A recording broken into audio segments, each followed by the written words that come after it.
शिवसेना आमदार अपात्रता प्रकरणावर बोलताना पृथ्वीराज चव्हाण यांनी मोठा दावा केला आहे। राजकीय वर्तुळात भूकंप होण्याचा दावा त्यांनी केलाय। राज्याचे माजी मुख्यमंत्री काँग्रेसचे वरिष्ठ नेते पृथ्वीराज चव्हाण यांनी राज्यातील राजकीय घडामोडींवर भाष्य केलं। शिवसेना आमदार अपात्रता प्रकरणावर बोलताना पृथ्वीराज चव्हाण यांनी मोठा दावा केला आहे। पक्षांतर कायदा बदलायला हवा आणि याचे राजकीय परिणाम वाईट आहेत। 16 आमदार जर अपात्र झाले आणि त्यांचं पद गेलं तर राजकीय भूकंप होईल असं पृथ्वीराज चव्हाण म्हणाले।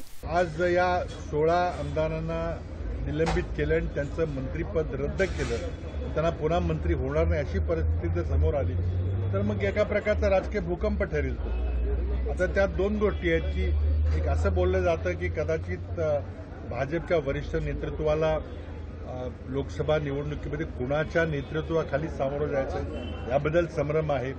मग या घटनेतून तोही प्रश्न सोडवला जाईल का काय? त्यांना नेतृत्व बदल करायचं असेल तर याचं कारण सांगून नेतृत्व बदल होईल का?